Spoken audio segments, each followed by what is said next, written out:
In 1223, Mongol generals captured Russian princes after a battle, laid them on the ground, built a wooden platform on top of them, and then ate dinner on it, while the men underneath were still alive, still screaming. That feast lasted hours, and across 9 million square miles of conquered territory, that is not even close to the worst thing on this list. Let's start with number 20, the loot ceremony. After every victory, Genghis Khan had a rule: nobody touches anything until we sort it out. Under his Yasa legal code, any soldier who grabbed loot before the official ceremony was executed. No warnings, no second chances. Generals would line everything up: gold, silk, horses, weapons, livestock. The Khan got the first pick. Then his generals. Then it trickled down to regular soldiers. Even families of warriors killed in battle got their share. Sounds almost fair, right? Here's the part they leave out. Women and children from the conquered city were lined up right alongside the gold and handed out the same way. At Zhengdu in 1215, the Mongols stripped the Jin dynasty capital so bare that fires from the destruction burned for a full month. But the loot ceremony was the polite part. What comes next is where things get dark. Here comes number 19, the victory prayer to Tengri. Every time the Mongols won, the Khan had to thank the sky. Their god Tengri lived in the heavens, and every victory was a personal gift from him. After a win, the Khan would find the highest ground, take off his hat, drape his belt around his neck, and bow 9 times. Mare's milk, called airag, was poured onto the earth. Sometimes this went on for days. And here is what made it dangerous. The Mongols were not just saying thank you. They believed Tengri had chosen them to rule every person on the planet. All 24 million square kilometers of their empire was proof. Fighting the Mongols was not just a military mistake. It was fighting against God himself. Genghis Khan spent 3 days alone on a mountain praying before launching his war against China in 1211. When he came down, there was zero doubt. The sky had given its blessing. And that kind of certainty makes an army unstoppable. Let's move to number 18, Walking Dead shields. This one is going to sit with you. After taking a city, the Mongols rounded up survivors, old people, farmers, women, and they marched them in front of the army toward the next target. When defenders on those walls fired arrows, they hit their own people first. The Mongols used this constantly against the Khwarezmian Empire from 1219 to 1221. Historian Juvayni described prisoner columns stretching for miles. If you slowed down, a sword went through your back. If you ran, same thing. Picture it. You survived a massacre. Your city is ash behind you. And now, you are a walking shield for the army that destroyed everything you had. Your only prayer is that the next city surrenders before the arrows start flying. But the Mongols had a plan for cities that did not surrender too. Next one is number 17, the kill quota. After taking a city, Mongol commanders did not just let chaos break loose. They handed out assignments. Each warrior was given a specific number of people to execute. At Urgench in 1221, every soldier in an army of roughly 20,000 was ordered to kill 24 civilians. Grab a calculator real quick. That is close to 480,000 people executed after the battle was already won. The bodies were counted. The numbers were reported back to the generals. Soldiers who did not hit their quota faced punishment. This was not rage. This was not chaos. This was an organized system of elimination designed to make sure a rebellion could never take root in that city again. And the coldest part? Once the quota was met, the commanders packed up and moved on. Next city, same system. But that system, it was nothing compared to what they did when they got personal about it. And entry number 16 is proof of that. Let's talk about number 16, molten silver in the eyes. In 1218, Genghis Khan sent a trade caravan of 450 merchants to the Khwarezmian Empire. The governor of Otrar, a man named Inalchuk, murdered every single one of them and stole their goods. When the Khan sent an envoy to demand justice, Inalchuk killed him too. For the Mongols, killing an ambassador was the worst crime in the world. It broke what they called the Great Principle, the idea that a man's word is sacred. So when the Mongols finally took Otrar in 1220, they saved Inalchuk for last. According to Persian sources, they held him down and poured molten silver into his eyes and ears. The message traveled faster than any army could. Kill our messengers, and we will make your death something people whisper about 800 years from now. 800 years later, here we are, still whispering about it. Let's move to number 15, the carpet crush. The Mongols had a spiritual rule. Noble blood must never touch the ground. Spilling it would anger the spirits and curse the entire empire. So when they captured kings, they got creative.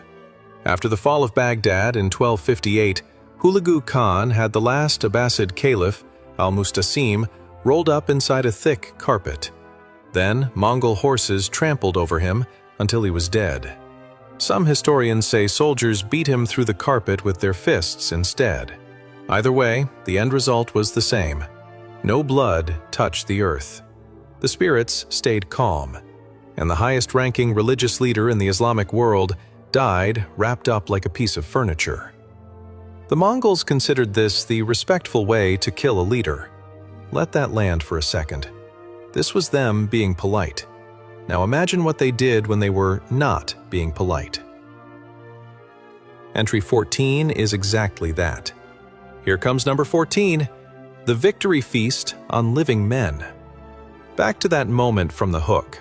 The Battle of the Kalka River, 1223. Generals Subutai and Jebe had just destroyed a Russian army of 80,000 with only 20,000 Mongol riders. Several Russian princes were captured alive, including Mstislav of Kiev. The Mongols laid them face down on the ground. They stacked heavy wooden boards on top of their bodies, and then the generals sat on those boards, spread out food and drink, and threw a victory feast. The princes underneath were being crushed and suffocated in real time. Their screams mixed with the sound of clinking cups and laughter above them. The feast lasted hours.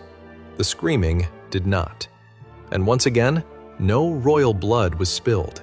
The boards did the killing. The Mongols just ate dinner. This event was recorded by multiple historians. It actually happened. And in the Mongol world, it was not even unusual. But there is one post-victory ritual that was visible from miles away. Let's move to number 13, the skull pyramids. In 1221, a single arrow fired from the walls of Nishapur killed Genghis Khan's son-in-law, Tokchar, during the siege.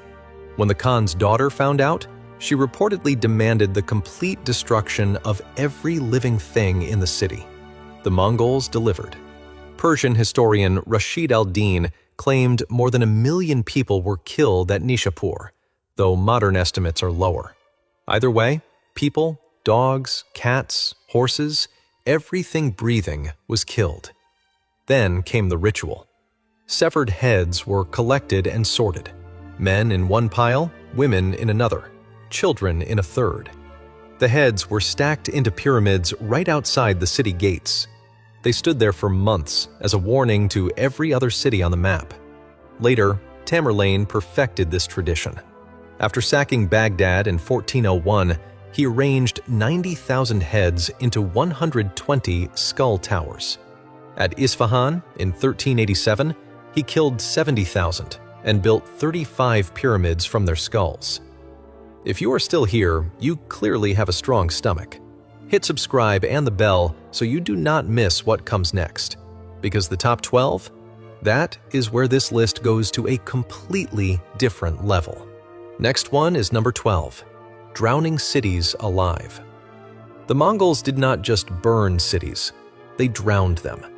After defeating the Tengut kingdom around 1209, Mongol engineers redirected entire rivers toward fortified positions. But the real nightmare came after Baghdad fell in 1258. The Mongols destroyed the ancient irrigation systems that had kept Mesopotamia green for thousands of years. Canals were wrecked. Underground water channels called qanats collapsed. Without them, farmland became desert. Survivors of the massacre now faced years of famine. Some of those irrigation networks were not rebuilt until the 20th century. That is 700 years of agricultural damage from a single decision. When Pope Innocent IV's envoy, Giovanni di Plano Carpini, traveled through Kiev in 1246, a city that once held tens of thousands, he found fewer than 200 houses still standing. The Mongols were not just killing people, they were killing the future of entire regions. Here comes number 11, the Artisan kidnapping. Not everyone died after a Mongol victory.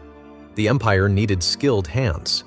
Before any massacre started, officers combed the population for engineers, blacksmiths, doctors, and weavers. These people were pulled out while their neighbors were slaughtered around them. Then they marched thousands of miles. Persian engineers shipped to China. Chinese siege builders were dragged to Persia. The skills went wherever the Khan pointed. Think about what that felt like. Your city is burning, your family is gone, and you're being dragged across a continent because you know how to forge metal. The siege weapons you build will destroy cities just like yours. Many never returned home. Let's move to number 10, the 3-day return. After sacking a city, the Mongol army would ride away. Survivors hiding in wells, basements, and sewers would crawl out thinking they had made it. 3 days later, the Mongols came back. Every person who came out of hiding was found and killed. At Merv in 1221, historian Rashid al-Din recorded that more than 700,000 people were killed during the initial assault. The 3-day return caught thousands more. This was a designed system. The Mongols understood human behavior better than any army of that era. They knew people would hide, they knew they would come out, and they planned for it. There was no outsmarting this army. Next one is number 9, sewing a person shut. When the Mongols needed someone dead but could not spill their blood, they turned to one of the most disturbing methods ever recorded. Fatima was a high-ranking advisor to Toregane Khatun, the woman who ruled the Mongol Empire after Ogedei Khan died. When Toregane's own son turned against her, Fatima became the target. After days of interrogation, beatings, and burning, they sewed every opening in Fatima's body completely shut. Then they wrapped her in layers of felt to make sure no fluids could escape, and then they threw her, still alive, into a river. The logic behind this? By sealing the body, no blood would touch the water or the earth. The spirits would not be disturbed. The victim just disappeared. No trace, no pollution, no cosmic consequences. The cruelty was not the point. The cruelty was the method, and the point was spiritual cleanliness. Let's move to number 8, the human sorting line.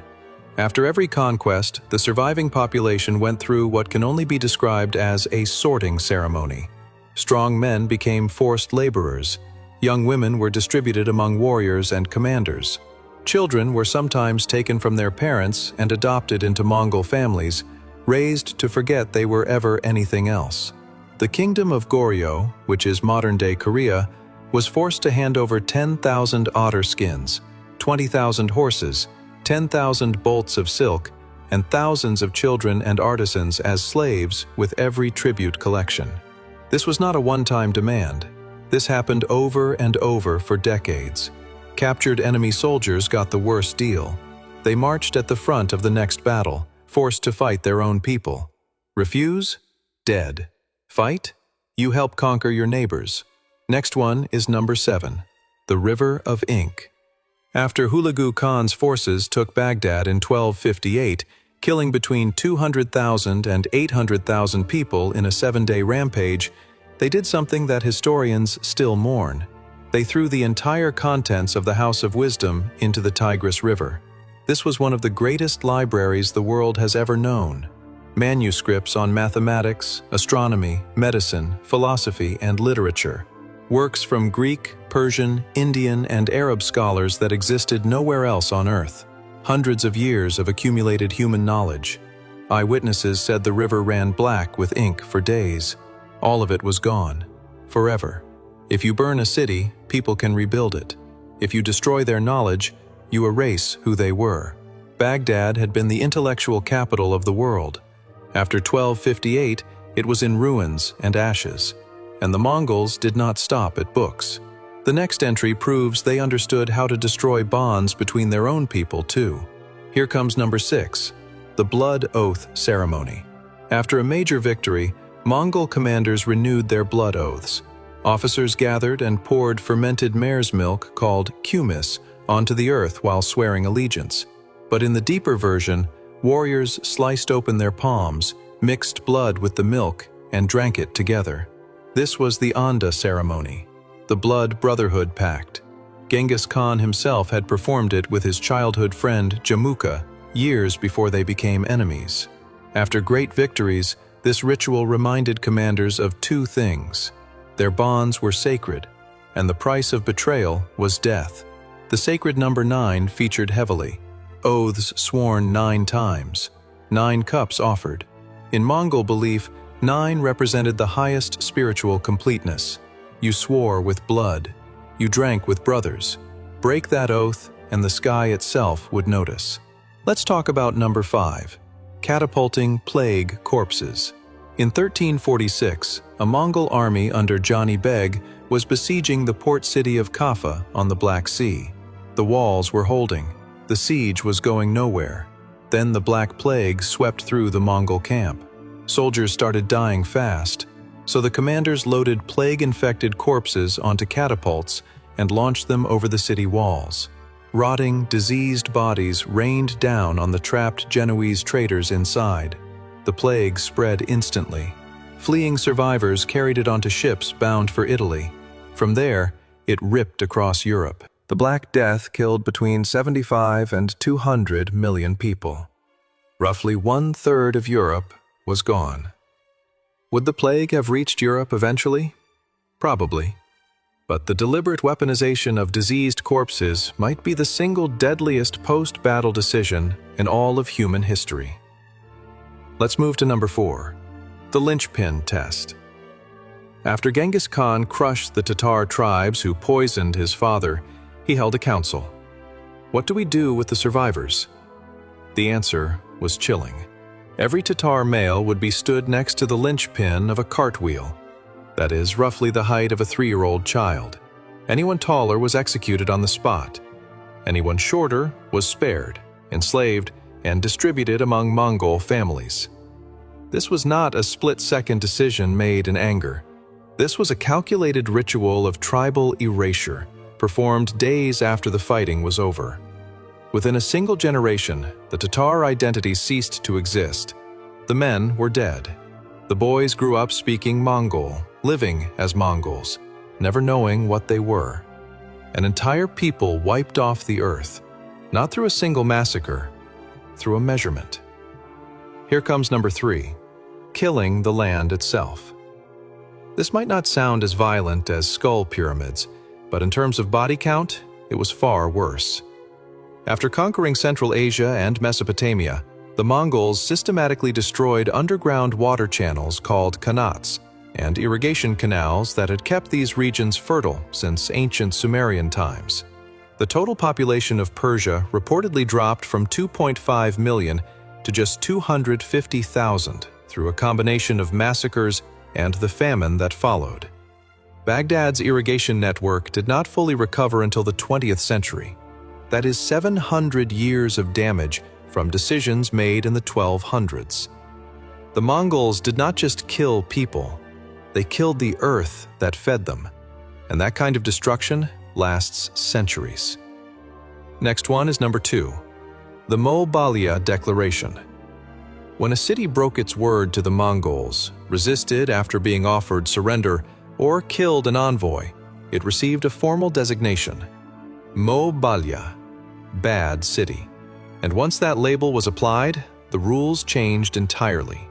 No mercy, no negotiations, no survivors. Not even looters among the Mongol soldiers. Everything and everyone was to be destroyed. At Bamyan in 1221, a Mongol prince was killed during the siege. Genghis Khan declared the city Mo-Balya. Every living creature inside was killed. He forbade his own soldiers from taking plunder because he wanted nothing from this place to survive. He reportedly ordered that no person ever live on that spot again.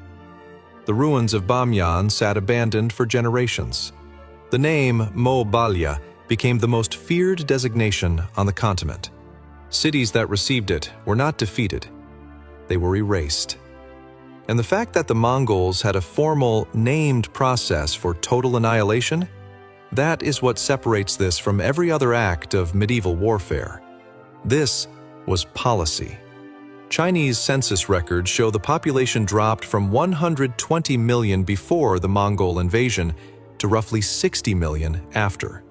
That is the scale of destruction we are talking about. And the last is number 1, the secret burial massacre. When Genghis Khan died in 1227, his empire covered 9 million square miles, roughly the size of Africa. He ruled over an estimated quarter of the world's population, and his followers were determined that his resting place would never be found. A select group of soldiers carried his body back across the Mongolian steppe. Every single person they passed along the way was killed. Merchant caravans, nomadic families, anyone unlucky enough to cross their path. Thousands died just because they saw the funeral procession. After the burial, the soldiers who dug the grave were killed by another group of soldiers. Then, those soldiers were killed too. Horses were stampeded over the burial site to flatten any trace of disturbed ground. Some accounts say a river was diverted to flow over the location. Nearly 800 years have passed. Modern expeditions with satellite technology and ground-penetrating radar have searched. Nobody has found it. The grave of the man who conquered more of the planet than anyone in history remains completely hidden. He destroyed civilizations across 2 continents. He reshaped the entire world map. A Carnegie Institution study found that the Mongol conquests killed so many people that 700 million tons of carbon were scrubbed from the atmosphere as forests regrew on empty land. And then, the man behind it all vanished as completely as the cities he burned. The cost of that vanishing was measured in blood. And that might be the most Mongol thing